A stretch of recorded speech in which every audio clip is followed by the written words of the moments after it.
Bonjour. Cette activité de reconnaissance d'un thermoplastique est dans le cadre de la situation d'apprentissage et d'évaluation de l'univers de la plasturgie. Le matériel utilisé, un tableau de reconnaissance d'un thermoplastique, une clé dichotomique pour aider à différencier les échantillons et une feuille de laboratoire pour classifier les échantillons qui flottent et qui coulent. Vous recevrez 9 échantillons de couleurs pour l'activité de reconnaissance, plus un échantillon noir qui va servir d'échantillon bonus ou d'approfondissement des connaissances, plus 3 échantillons translucides pour le défi de l'ingénieur à la fin de l'activité de l'univers de la plasturgie. On a besoin de 4 mélanges.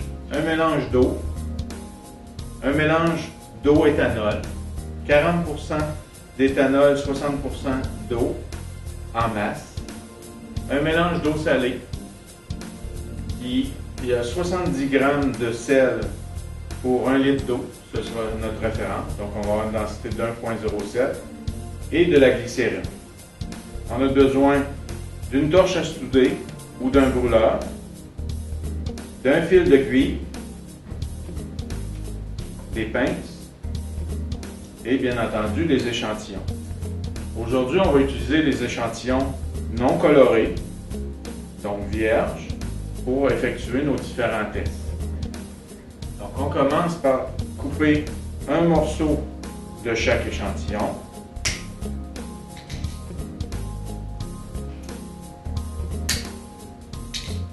Donc, on va se retrouver avec 9 échantillons. Les 9 échantillons sont ici. Je vais commencer par les mettre dans l'eau.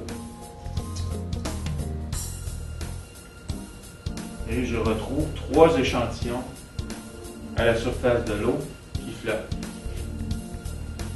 Sur le tableau ici,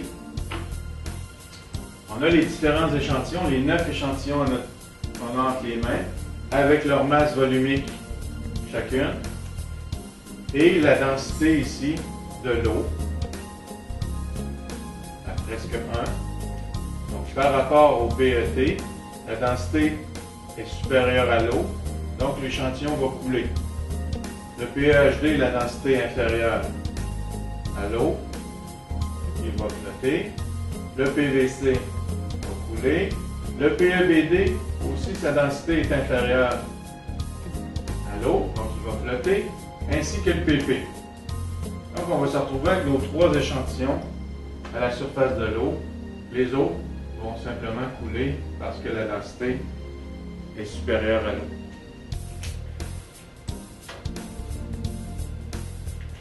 Dans ces 3 échantillons-là, ici, donc je les retrouve ici, ces 3 échantillons-là,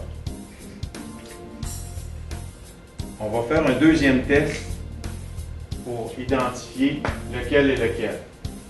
On va faire ici une rayure énergique à l'onde.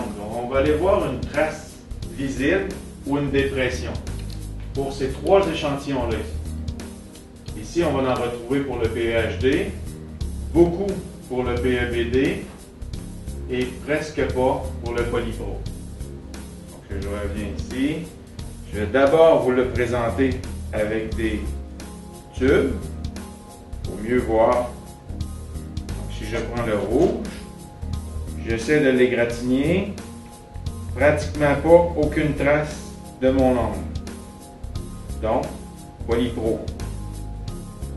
Si je prends le jaune, une trace énergique. Donc, on voit bien une trace qui rentre dans la matière.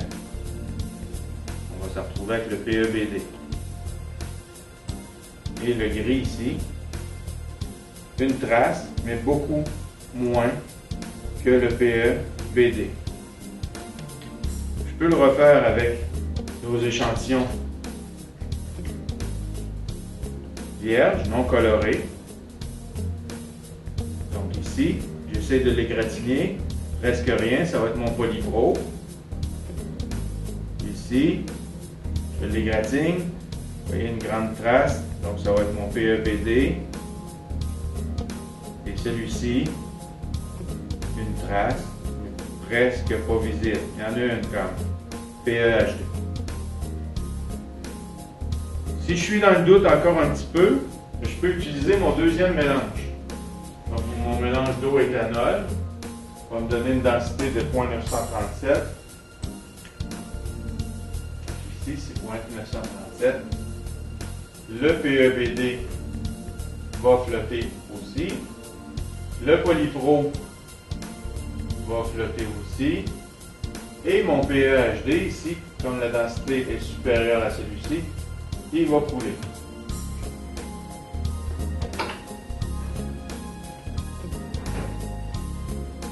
Donc, je reprends mes 3 échantillons et je les insère dans mon mélange d'eau éthanol. Vous voyez les deux qui sont à la surface vont représenter le Polypro et le PEPD, celui qui a coulé au fond, le PEHD. Je viens d'identifier 3 échantillons qui sont dans la famille des polyoléfines, donc qui flottent. Je passe au deuxième test de densité, le mélange d'eau salée. Si je reprends tous les échantillons qu'il reste, les 3 en moins, il m'en reste 6, je les mets dans l'eau salée, mon mélange d'eau salée, et j'ai 2 échantillons qui flottent à la surface. Donc, dans ces 2 échantillons-là,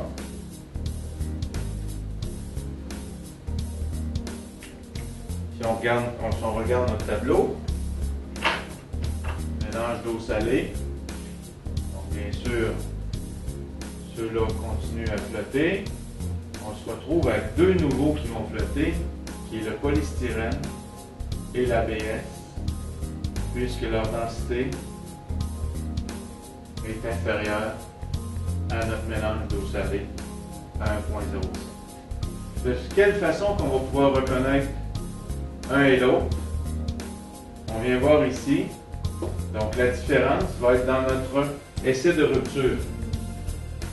Donc j'ai une cassure sans déformation pour le polystyrène et une pliure blanche pour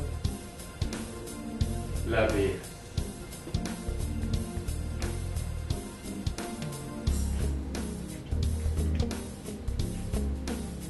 Donc si je prends le premier, je vais le casser, cassure, rupture sans déformation, une cassure nette, polystyrène. Si je prends l'autre, donc il ne devrait pas casser, ou s'il casse, avec une pliure blanche. Donc on voit le blanc apparaître qui nous détermine l'ABS. Je le fais à nouveau. Une pliure blanche apparaît lorsque je le plie.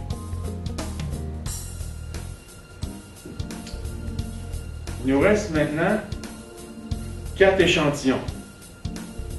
Donc les 4 échantillons, on a dans notre dernier mélange de glycérine. Donc le PET, densité supérieure, il va couler. Le PVC, densité supérieure, il va couler. Le PMMA, densité inférieure, il va flotter. Et le polycarbonate va flotter aussi. Donc dans mon dernier mélange, les 4 derniers échantillons, 2 vont rester à la surface et 2 vont couler.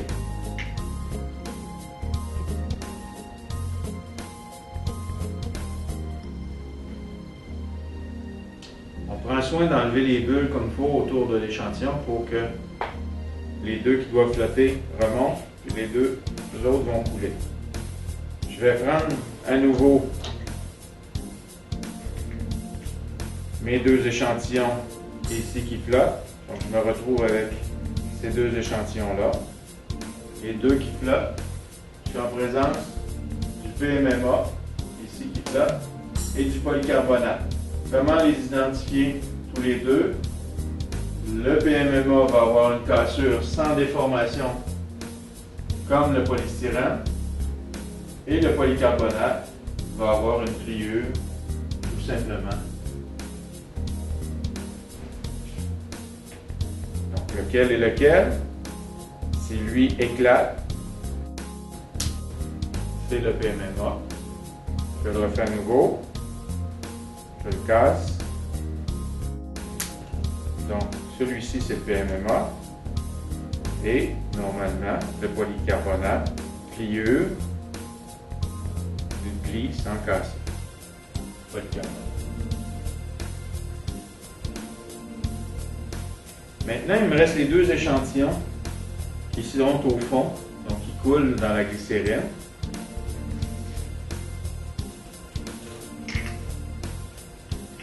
Les deux échantillons ici. Un va être le PET et l'autre le PVC. Comment reconnaître un ou l'autre? On va y avoir ici le PVC va être positif dans l'essai de Beilstein, donc une flamme verte. On prend le fil de cuivre, on l'amène en incandescence, c'est-à-dire qu'il devienne rouge vite.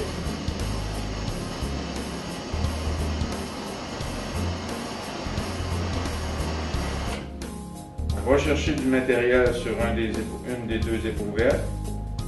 Et si celui-ci est le PVC, je vais avoir une belle flamme verte. Donc, c'est bien et bien le PVC. Et je peux à nouveau vérifier.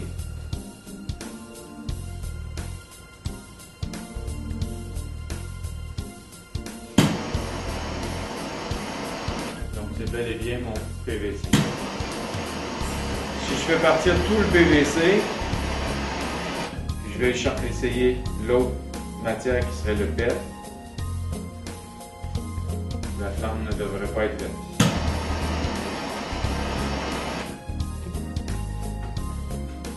Donc, on vient de déterminer les 9 échantillons de couleurs pour chaque thermoplastique qui est proposé dans l'exercice. Merci et bonne expérimentation dans l'univers de la plasturgie.